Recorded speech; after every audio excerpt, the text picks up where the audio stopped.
So hello everyone. आज मैं आप लोगों के लिए एक ऐसा टॉपिक लेकर आया हूँ जो एग्जाम में तो 2-3 मार्क्स आता है, बट देख कर लगता है कि ये कौन सी नई बला है। But trust me guys, it's just a game of shifting gears. Today we are making narration super chill and easy. तो चलो शुरू करते हैं। तो सबसे पहले हम लोग ये समझ लेते हैं कि डायरेक्ट इनडायरेक्ट का बेसिक कॉन्सेप्ट क्या है। आप लोगों के सामने एक सेंटेंस लिखा हुआ है जो कि डायरेक्ट स्पीच है। Ram says to Mohan, Anuj is a good boy. तो ये जो कॉमा इन्वर्टेड कॉमा लगा हुआ है ना, इसके ठीक पहले वाला जो सेंटेंस लिखा हुआ है राम सेज टू मोहन, ये इसको बोलते हैं रिपोर्टिंग वर्ब। और ये जो इन्वर्टेड कॉमा के अंदर लिखा हुआ है इसको बोलते हैं रिपोर्टेड स्पीच। ठीक है। अब यहाँ पर इसका मतलब क्या हुआ? राम सेज टू मोहन, राम ने मोहन से कहा। अनुज इज अ गुड बॉय, अनुज एक अच्छा लड़का है। इसी को ही हम किसी थर्ड पर्सन को जाकर बताएंगे तो हम कैसे बोलेंगे? हम बोलेंगे राम टेल्स मोहन, राम ने मोहन से बोला डैट कि अनुज इज अ गुड बॉय, अनुज एक अच्छा लड़का है। तो डायरेक्ट स्पीच और इनडायरेक्ट स्पीच में यही डिफरेंस होता है कि जब तुम किसी बात को अपने शब्दों में किसी तीसरे इंसान को बताते हो without using quotation mark, meaning तो सेम रहता है, फॉर्म चेंज हो जाता है बस।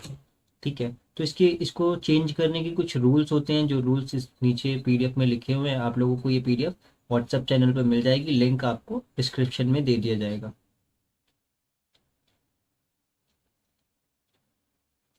ठीक है। तो डायरेक्ट स्पीच में कॉमा इन्वर्टेड कॉमा आता है, डबल इन्वर्टेड कॉमा आता है, और इनडायरेक्ट स्पीच में कोई इन्वर्टेड कॉमा नहीं आता है। रिपोर्टिंग वर्ब में सेट के बाद कॉमा लगा होता है, लेकिन इनडायरेक्ट स्पीच में कंजक्शन लगा होता है, डैट, इफ या वेदर। अब इनमें से कौन सा यूज करेंगे ये अभी हम लोग आगे देखेंगे। और इनडायरेक्ट स्पीच में टेंस चेंज हो जाता है, ये बात भी आप लोग ध्यान रखेंगे। और क्या क्या चीज़ें चेंज होती हैं? से टू को टेल में चेंज कर देते हैं, सेज टू को टेल्स में चेंज कर देते हैं, सेड टू को टोल्ड में चेंज कर देते हैं, विल से टू को विल टेल में चेंज कर देते हैं। और कॉमा इन्वर्टेड कॉमा की जगह पर क्या लगा देते हैं? या तो डैट लगाते हैं, इफ लगाते हैं, या वेदर लगाते हैं। इफ या वेदर अभी मत समझिए, इसको हम लोग आगे देखेंगे। अभी बस इतना ध्यान रखिए कि कॉमा इन्वर्टेड कॉमा की जगह पर क्या लगाते हैं? डैट लगाते हैं। ठीक है। आगे बढ़ते हैं। How to change direct speech into indirect speech, कैसे चेंज करेंगे?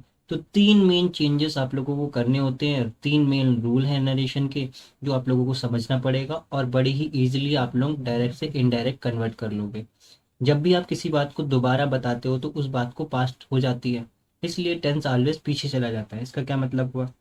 इसका मतलब ये हुआ कि जैसे सिंपल प्रेजेंट है, तो सिंपल प्रेजेंट में मैंने बोला आई प्ले, यानी मैं खेलता हूँ। तो हम इस अगर ये बात किसी तीसरे को बताएंगे तो ऑब्वियस सी बात है, पास्ट में बताएंगे तो ये सेंटेंस जो होगा वो पास्ट में चला जाएगा, यानी कि सिंपल प्रेजेंट किस में चेंज हो जाएगा? सिंपल पास्ट में चेंज हो जाएगा, आई प्लेड हो जाएगा। ठीक है, वर्ब की सेकेंड फॉर्म लग जाएगी।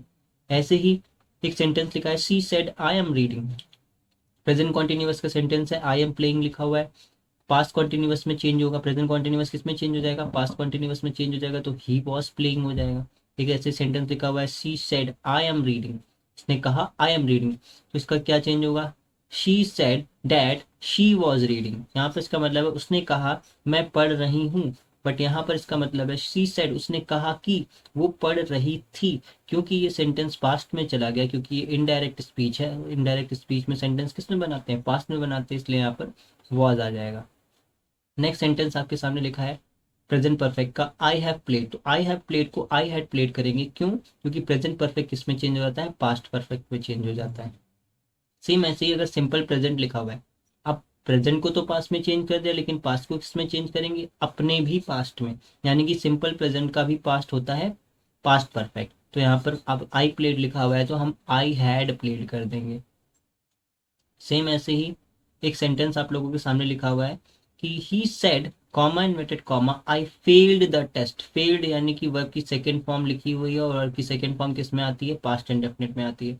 अभी मैंने बताया कि पास्ट इंडेफिनिट किस में चेंज हो जाता है? पास्ट परफेक्ट में चेंज हो जाता है।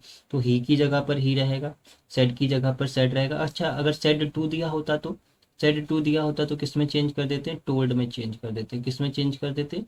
टोल्ड में चेंज कर देते हैं। ठीक है। कॉमा इन्वर्टेड कॉमा की जगह पर क्या आएगा? डैट आएगा। आई कौन सा पर्सन है? फर्स्ट पर्सन है। फर्स्ट पर्सन किसके अकॉर्डिंग चेंज होता है? सब्जेक्ट के अकॉर्डिंग चेंज होता है, तो यहाँ पर भी ही आ जाएगा।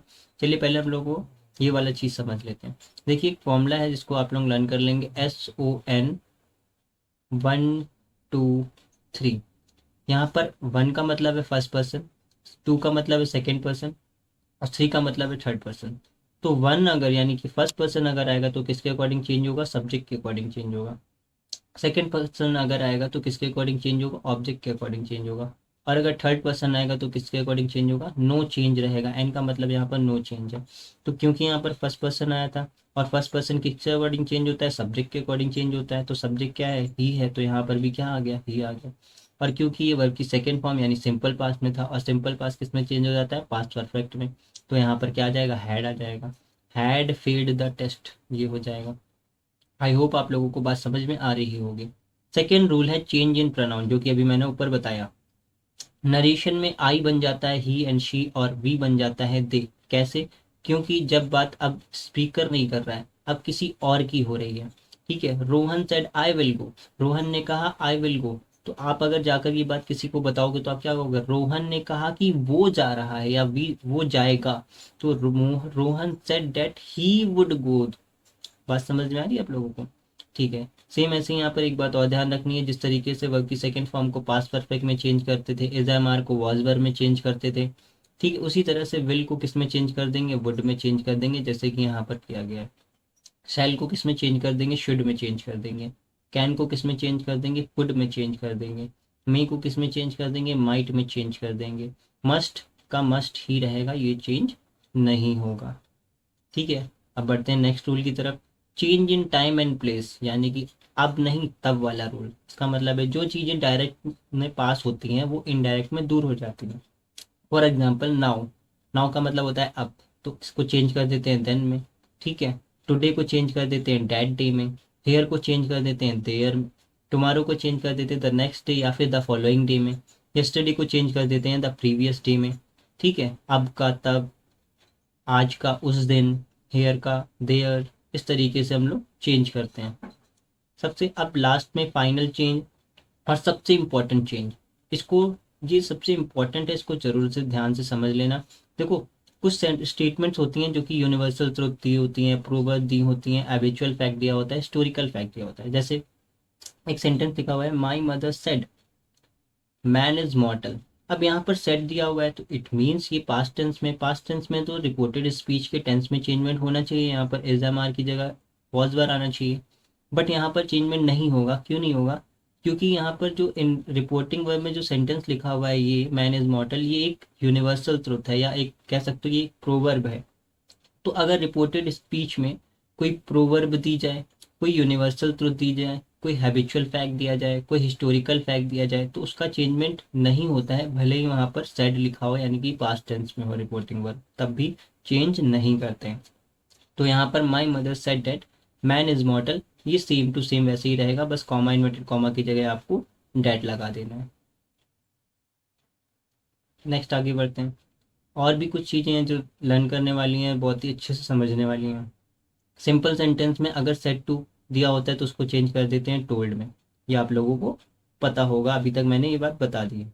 लेकिन अगर इंट्रोगेटिव का सेंटेंस दिया जाए तो वहाँ पर सेट टू को आस्क्ड में चेंज करते हैं। ठीक है, और कॉमा इन्वर्टेड कॉमा की जगह डैट नहीं लगाते, इफ़ या वेदर लगाते हैं। कौन सा लगाते हैं, इफ़ या वेदर लगाते हैं। सेम ऐसे ही अगर इम्परेटिव सेंटेंस दिया जाए, यानी कि कमांड किया जाए, रिक्वेस्ट किया जाए, एडवाइस किया जाए, तो वहाँ पर सेट टू की जगह पर ऑर्डर टू, एडवाइस टू या रिक्वेस्टेड टू लगाते हैं। ठीक है, और अगर एक्सक्लेमेशन सेंटेंस है, यानी कि सरप्राइज है, इमोशन है सेंटेंस के अंदर, तो सेट टू को एक्सक्लेम्ड विथ जॉय जब हैप्पीनेस की बात होगी, या सैडनेस की बात हो रही होगी, या सॉरो लिखा होगा तो वहाँ पर एक्सक्लेम्ड विथ सॉरो लिखेंगे, या कहीं पर तारीफ हो रही होगी तो अपलाउडेड लिखेंगे। ठीक है, तो ये सारी चीज़ें हैं जो आप लोगों को लर्न रखनी है, और डायरेक्ट इनडायरेक्ट आपका ईजिली आप लोगों को समझ में आ जाएगा। तो स्टूडेंट, देखा आप लोगों ने, नरेशन कोई मॉन्स्टर नहीं है, ये सिर्फ 3 स्टेप का गेम है। वर्ब बदलो, टेंस बदलो और टाइम प्लेस बदलो। और हाँ, SON रूल को मत भूलना। अब तुम्हारी बारी है, मैं स्क्रीन पर, अब तुम्हारी बारी है, मैं व्हाट्सएप चैनल पर कुछ सेंटेंस दूंगा, उसको डायरेक्ट स्पीच में से इनडायरेक्ट स्पीच में चेंज करके आपको मुझे सेंड करना है। और अगर वीडियो पसंद आई तो प्लीज़ लाइक सब्सक्राइब जरूर करना और अपने दोस्तों के साथ शेयर जरूर करना। तो मिलते हैं नेक्स्ट वीडियो में। Till then keep learning, keep shining, bye bye.